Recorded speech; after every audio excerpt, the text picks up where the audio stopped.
টানা কয়েকদিন বৃষ্টির ফলে জলের তলায় সোনামুড়া নগরবাসী, আর এই জলের কারণে বিপাকে পড়তে হচ্ছে সাধারণ মানুষজনদের। দেখুন বিশেষ একটি প্রতিবেদন। টানা বৃষ্টিতে সোনামুড়া নগর পঞ্চায়েতের 10 এবং 11 নং ওয়ার্ড এলাকা জলের নিচে পড়ে রয়েছে।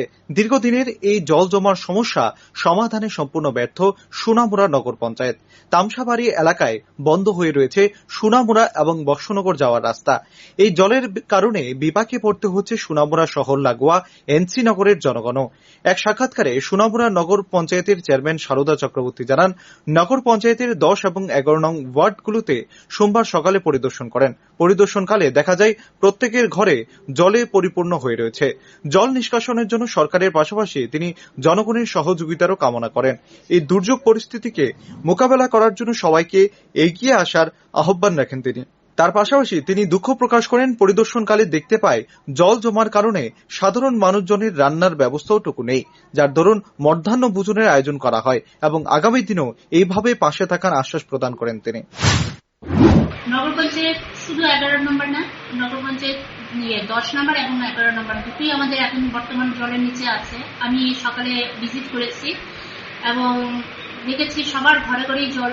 তার জন্য আমরা যত তাড়াতাড়ি পারি সবার সহযোগিতা নিয়ে আমরা সিএম এর কাছে কয়েক দফাই গেছি এবং আশা দিয়েছে আমাদের একটা তার সুরাহা করে দেবে। সেই আশা নিয়ে আমি এখনো জনগণের মাঝে সবার সহযোগিতা চাইছি। ওরাও আমাদের পাশে দাঁড়াক, আমরাও ওদের পাশে দাঁড়াবো। আমরা একত্রিতভাবে এই দুর্যোগ পরিস্থিতিকে সামনে রেখে আমরা এগিয়ে যাব।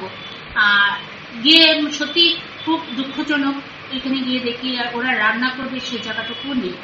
তার জন্য আমরা যতটুকু পারি আমরা খাওয়ার ব্যবস্থা, দুপুরের অন্যের ব্যবস্থা আমরা করেছি এবং আগামী দিনও করব যতদিন আমরা পারি তাদের পাশে। অপরদিকে এক প্রতিবেশী জানায়, এই সমস্যা প্রায় দীর্ঘদিন ধরে চলে আসছে, যার পেছনের মূল কারণ হচ্ছে এই এলাকার ড্রেনটি খুব নিম্নমানের। ড্রেনের কাজ নিয়ে নগর পঞ্চায়েত ও গ্রাম পঞ্চায়েতের মধ্যে টানাপোড়েন লেগে আছে বেশ অনেক দিন ধরে। তাদের দাবি, আশ্বাস দেওয়া হলেও সেই মোতাবেক আশ্বাস পূরণ করা হচ্ছে না। এই জল জমার কারণে কৃষকদের কৃষি জমি বেহাল অবস্থায় পরিণত হয়েছে। তার পাশাপাশি প্রতিবেশীদের ঘর নিয়েও চিন্তিত। সরকারের কাছে করজোড়ে আবেদন করেন যাতে অতি দ্রুত এই জল নিষ্কাশনের ব্যবস্থা করে দেওয়া হয়। সমস্যা তো আজকে না, এটা দীর্ঘদিন ধরে প্রায় 5-10 বছর ধরে আমরা এই সমস্যায় আমরা ভোগ করতেছি।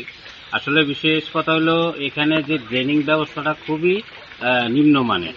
ড্রেনিং করার তারা প্রস্তাব অনেকবার থেকে আমরা শুনতেছি, কিন্তু নগর পঞ্চায়েত গ্রাম পঞ্চায়েত এইভাবে ঠেলাঠেলি চলছে। তো এখন শেষ পর্যন্ত আমি এবং সেলিম খান দুজনে আমরা গেছি প্রায় কয়েকবার পঞ্চায়েতে, নগর পঞ্চায়েতে, কিন্তু তারা আমরা আশ্বাস দিতে আছে, কিন্তু আশ্বাস থাকেই আশ্বাস, কিন্তু কোনো কাজ হইতেছে না। এই জন্য আমি আমার ঘর নিয়ে আমি খুব চিন্তিত। পাশাপাশি আমাদের এখানে যে কৃষি জমিগুলি আছে খুবই অবস্থা খারাপ, কারণ আগামীতে তারা ফসল পাইব কিনা এটার কোনো নিশ্চয়তা নাই। এই জন্য আমরা দোতন কর্তৃপক্ষের কাছে এই জিনিসটা আমরা জোরালো ভাবে দাবি করতে আছি, যাতে ড্রেনটা অতি সত্বর যাতে কাজ করে এবং এটা সোনামুড়ার তামসাবাড়ি থেকে এনসিনগরের লাস্ট সীমানা পর্যন্ত বর্ডার ফেন্সিং রুট পর্যন্ত এটা হওয়ার কথা ছিল, যাতে এটা অতি সত্বর কাজটা ধরে আর কি। এটা আমি সরকারের কাছে করজোড়ে অনুরোধ। দীর্ঘদিনের সমস্যা নিয়ে একরাশ ক্ষোভ উগরে দেন এলাকাবাসীরা। তাদের দাবি, সরকার যেন অতি সত্বর এই সমস্যা নিরসনে কার্যকরী পদক্ষেপ গ্রহণ করে। Bureau report, rising Tripura.